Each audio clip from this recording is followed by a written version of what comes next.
Hi guys, just doing my reaction to the Ireland against England game. Final score Ireland 32, England 18. A well deserved win for Ireland and a great send off for CJ Stander. He had a very good game and what will be his last game in a green shirt, and I wish him well in his retirement.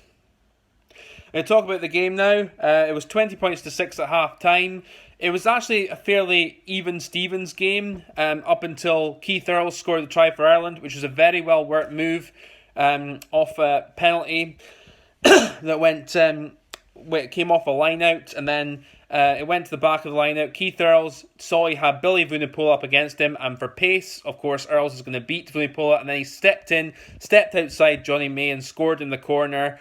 Scored a very good try, and then later on, Ireland worked a very good try after Johnny Sexton put a high ball up. Hugo Keenan caught it brilliantly over Elliot Daly in the right corner, and then they worked it over to the left, and Jack Conan eventually got the ball and eventually went in and scored the try.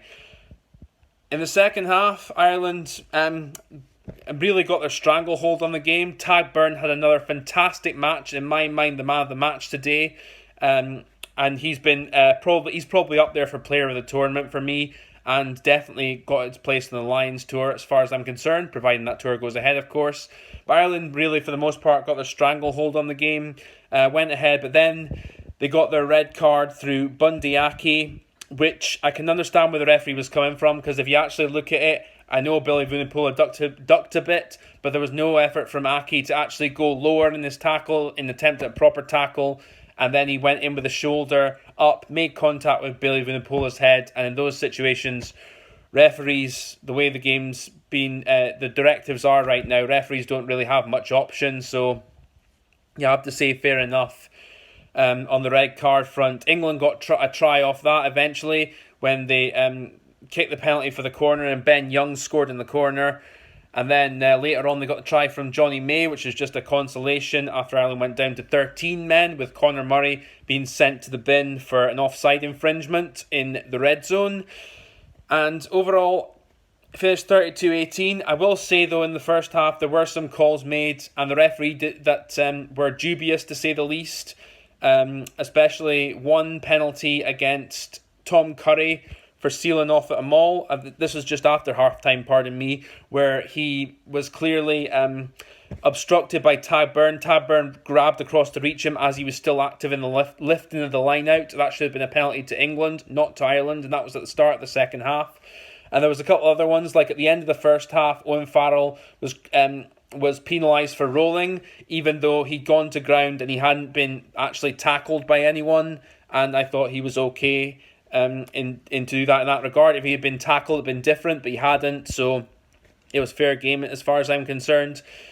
And there was a couple other things that happened which England, I think, can feel a bit aggrieved about. The referee was clearly on them for a lot of the game, but there's also a few things for Ireland as well, you could say, and that happens most games, but I think I'm just stating my opinion there on what I thought the referee missed out. But overall, it wasn't down to the referee as to why England lost. Ireland were just the better team overall and thoroughly deserved their win. As I said, congratulations to CJ Stander for finishing his Ireland career on a win. Congratulations also to how Ireland play and the Ireland fan base. And commiserations to England. Obviously, after last week's performance against France, they didn't back it up today. I don't know why. They didn't seem to have the same intensity that they played. They didn't seem to have the same will to play with ball in hand like they did last week. And I think it really cost them. For both teams, I think Ireland, it didn't help them in the championship that they lost Peter O'Mahony when they did against Wales. That played a big part in that game. Against France, I thought they actually played pretty well, but they just weren't clinical enough with taking their chances, whereas France were in that match, and they've got better in the last three games. England, on the other hand, I think Eddie's decision to pick on reputation over form has cost them, and to continue at the start of the tournament, at least to go with this turgid kicking game style, has cost them as well. And overall, I don't think they can complain about being fifth. Obviously they played better against France last week, but in terms of being competitive for winning the tournament, they've got what they deserved as far as I'm concerned. Anyway, thank you very much for watching, guys. That's all I've really got to say in this game, and I'm looking forward to the France-Wales game. Whether it'll be a Grand Slam, we shall see. But that's all I've got to say. Thank you for watching, and I'll catch you later on.